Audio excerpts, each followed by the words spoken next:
حضرت آدم سے لے کر جناب عیسیٰ تک آپ سارے انبیاء کو پڑھ لیں، وہ سارے یہی کہتے رہے کہ اللہ کے رسول آنے والے ہیں، اللہ کے رسول آنے والے ہیں، وہ آنے والے ہیں۔ بس فرق اتنا ہے، وہ کہا کرتے تھے آنے والے ہیں اور ہم کہہ رہے ہیں کہ آ گئے ہیں۔ بس ساری امتیں حضور کا ہی ذکر کرتی رہیں۔ وہ کہا کرتے تھے کہ علامہ اسماعیل حقی نے تفسیر روح البیان میں لکھا ہے، امام سیوطی نے الخصائص الکبریٰ میں لکھا ہے، جناب آدم کے انتقال کا وقت آیا تو اپنے بیٹے حضرت شیس کو بلایا اور بلا کر کے فرمانے لگے، شیس میں جا رہا ہوں بیٹے، لیکن یاد رکھنا ساری زندگی یہ کام نہ بھولنا۔ تو حضرت آدم کے صاحبزادے حضرت شیس عرض کرنے لگے، ابا جی وہ کون سا؟ کہنے لگے ہر وقت ہر روز اللہ کے آخری نبی پر درود و سلام پڑھتے رہنا۔ انہوں نے کہا کہ والد گرامی وہ کون ہے؟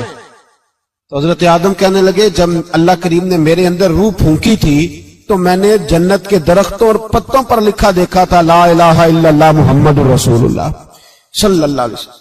ہر پیغمبر نے، ہر رسول نے، آپ دیکھیے نا حضرت ابراہیم نے کعبہ بنایا۔ اصل بات یہ ہے کہ ہم حضور کے امتی ہیں، ہم اس طرح قدر نہیں کر پاتے جس طرح وہ لوگ آرزویں کرتے تھے۔ حضرت ابراہیم نے کعبہ بنایا، اللہ کا گھر، اللہ کا گھر۔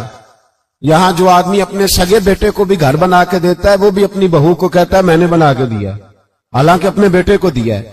وہ بھی پوتوں کو کبھی کبھی بلا کے کہتا ہے تمہارے باپ نے کیا کمایا، میں نے دیا ہے۔ لوگ عادی ہیں، لیکن میرے عزیز حضرت ابراہیم نے اللہ کا گھر بنایا، اور جب بنا رہے تھے تو انداز یہ تھا کہ حضرت اسماعیل پتھر اٹھا کے لاتے تھے اور جناب ابراہیم خانہ کعبہ کی دیواریں بلند فرماتے تھے۔ اس عالم میں جب بنا چکے تو عرض کرنے لگے، یا اللہ کعبہ میں نے بنا دیا ہے، اسے آباد کرنے والا رسول بھی عطا فرما دے۔ ربنا وابعث فیہم رسولا، یا اللہ وہ رسول ہمیں عطا فرما جو بڑی شانوں والا ہے۔ سارے انبیاء حضرت سیدنا عیسیٰ علیہ السلام کچھ امتی کہنے لگے عیسیٰ مردے زندہ کر دیتے ہو، کوڑوں کو شفا دے دیتے ہو، اے عیسیٰ آپ کا ہاتھ لگ جائے تو اللہ بڑے سے بڑے برس کے مریض کو بھی شفا دے دیتا ہے، لگتا ہے سب سے زیادہ شان والے آپ ہی ہو۔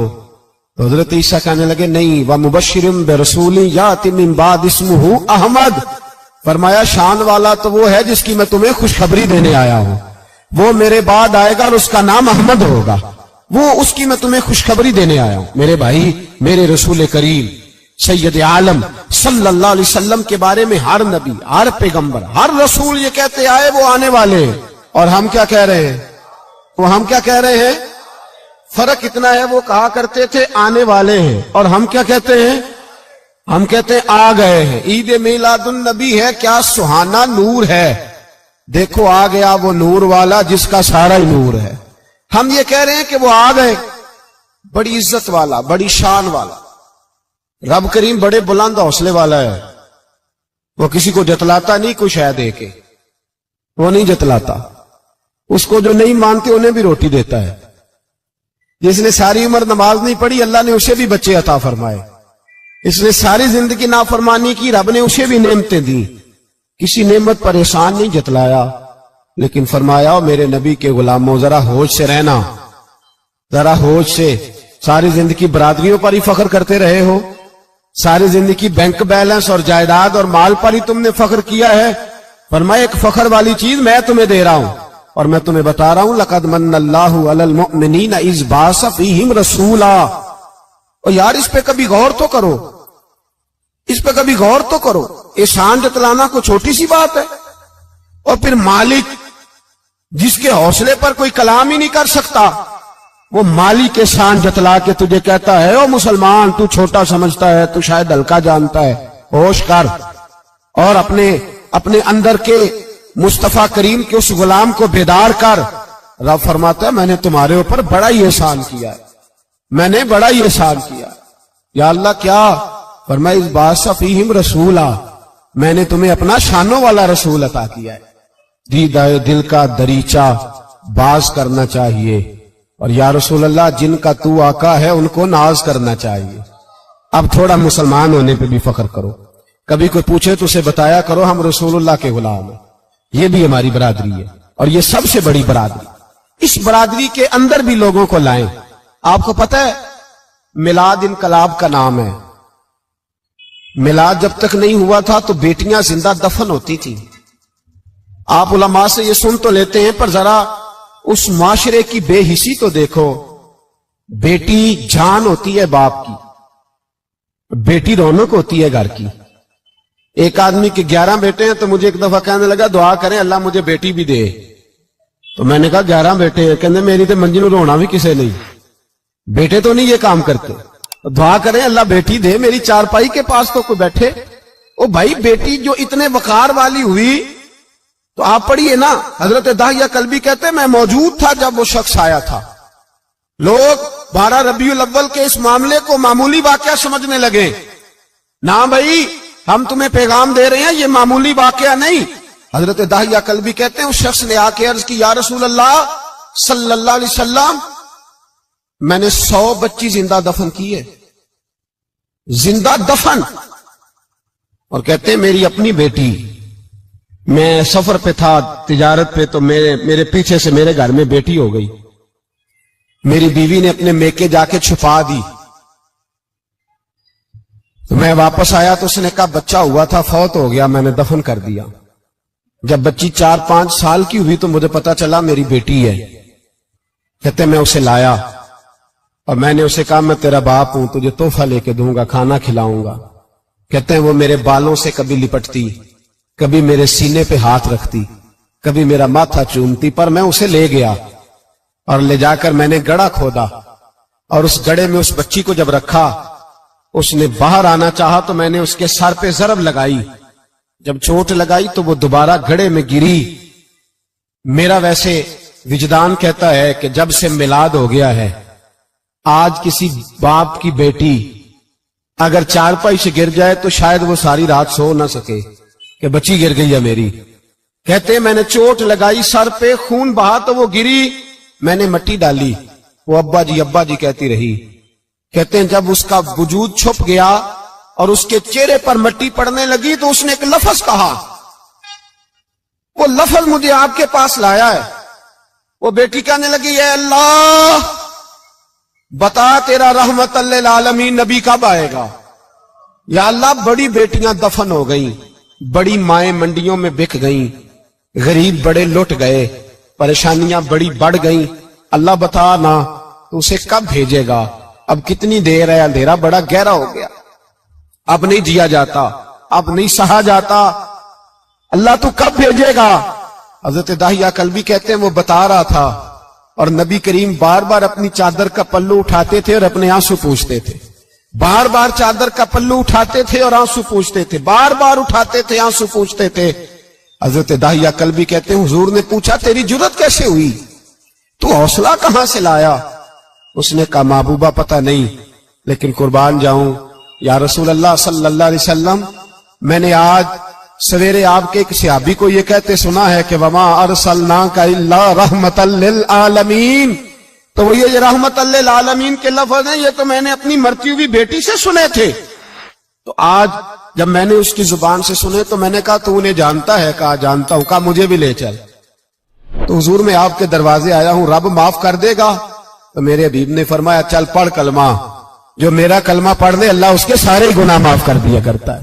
بھائی غلاموں کے ساتھ ظلم ہوتا. حضرت بلال حبشی, حضرت بلال کے بارے میں بڑے واقعات ملتے ہیں. ایک واقعہ بڑا منفرد لکھا ہے کتابوں میں. حضرت بلال سے لوگوں نے کہا آپ نبی پاک سے متاثر کیسے ہوئے. تو جناب بلال کہنے لگے میں زیادہ لوگوں کو مکے کے لوگوں کو جانتا ہی نہیں تھا, چونکہ میری ڈیوٹی تھی گھر میں کام کرنے کی اور مجھے سخت سزا ملتی تھی امیہ بن خلف کی طرف سے. بلکہ تحقیق یہ ہے کہ یہ عبداللہ بن جدان کے غلام تھے. امیہ بن خلف نے تو جب انہوں نے کلمہ پڑھا تو پھر خریدا. عبداللہ بن جدان کہنے لگا میں فارغ نہیں, آپ لے لیں, آپ اس کو سزائیں دیں. تو کہتے میں ان کے گھر میں ہوتا تھا تو میں تو زیادہ لوگوں کو جانتا ہی نہیں تھا, کبھی مجھے موقع ہی نہیں ملا تھا باہر نکلنے کا. ہماری غلاموں کی کوئی زندگی نہیں ہوتی تھی. آج تو ہر آدمی کہتا ہے نا میں کچھ چودھری سے لے کے کھاتا ہوں. یہ جو تیرے اندر حوصلہ ہے نا یہ میرے رسول نے تجھے عطا فرمایا ہے, یہ میرے نبی نے تجھے دیا ہے, ورنہ تو غلام بکا کرتے. یہ حوصلہ تجھے رسالت مآب نے دیا. حضرت بلال کہتے ہیں میں ایک دن مجھے بخار چڑھ گیا بڑا تیز، میں لوگوں کو جانتا نہیں تھا. فرماتے مجھے تیز بخار چڑھ گیا تو ٹھنڈ بڑی سخت تھی. میرے مالک نے مجھے کئی کلو جو دیے پیسنے کو چکی پہ. کہتے میں بیمار تھا تو میں نے کچھ دوائی لی جو اس وقت موجود ہوتی تھی، تو میں نے ایک لحاف لیا، دودھ پیا تو مجھے نیند آ گئی. جب میں سویا تو میرا مالک آ گیا. اس نے آ کر کے مجھے سوئے ہوئے دیکھا تو کھینچ کر کمبل اتارا، رضائی اتاری، لحاف اتارا. کہنے لگا اب تیری سزا یہ ہے کہ تو کھلے میدان میں بیٹھے گا، وہاں چکی پیسے گا، اور دوسری سزا یہ ہے کہ تجھے قمیض پہننے کی بھی اجازت نہیں. حضرت بلال کہتے ہیں تیز بخار، ٹھنڈ کا عالم، اور جب میں چکی پیس رہا تھا تو رو رہا تھا، اور میں پوچھ رہا تھا خدایا ہمارے نصیب، اللہ ہمارے مقدر ہے جرم ضعیفی کی سزا مرگ مفاجات. سیدنا بلال حبشی رضی اللہ تعالیٰ عنہ فرماتے ہیں میرے دروازے کے قریب سے رسول پاک گزرے اور مجھے ہائے ہائے کرتے دیکھا تو دستک دی. میں نے کہا کون ہے؟ دروازہ کھلے آ جاؤ. محبوب اندر آئے تو پوچھنے لگے کیوں رو رہے ہو؟ میں نے کہا جاؤ اپنا کام کرو. یہاں دکھ سارے پوچھتے ہیں، مداوع کوئی نہیں کرتا. یہاں تقریریں سارے کرتے ہیں، حقوق غریباں پر بات سارے کرتے ہیں، مداوع کوئی نہیں کرتا. جاؤ اپنا کام کرو. کہتے ہیں میں نے سخت جملے کہے معاذ اللہ. حضور چلے گئے اور جب حضور جا رہے تھے تو میں کہہ رہا تھا بس جا رہے ہو نا، میں نے پہلے ہی کہا تھا جاؤ. کہتے ہیں قربان جاؤں. تھوڑی دیر گزری تو اللہ کے رسول کے ہاتھ میں گرم دودھ کا پیالہ تھا، کھجوریں تھی. حضور تشریف لائے اور کریم رسول نے مجھے کھجوریں دی، دودھ پلایا اور کہا چل جا کمبل میں بیٹھ جا. تو میں نے کہا چکی کون پیسے گا؟ وہ تو بڑا مارے گا. کہتے ہیں لوگو اس نبی کا میلاد اور معراج بھول نہ جانا، اس رسول پاک کی محبتوں میں کمی نہ آنے دینا، اس محبوب کا نعرہ ساری دنیا میں لگا دینا. فرماتے ہیں میرے حبیب کے میں قربان جاؤں. مصطفیٰ کریم نے فرمایا تو بیٹھ رضائی میں اور آج تیرے حصے کی چکی میں پیسوں گا. کہتے ہیں ساری رات حضور چکی پیستے رہے، ساری رات. سویرے میں اٹھا اور میرے حبیب پاک نے مجھے وہ سارا کچھ دیا اور خود چلے گئے. اگلی رات پھر آئی تو حضور پھر آ گئے، مجھے پھر رضائی میں لٹایا، دودھ پلایا اور ساری رات چکی پیسی. کہتے ہیں بس تیسرے دن حضور چکی پیس کے جانے لگے تو میں نے قدم تھام لیے.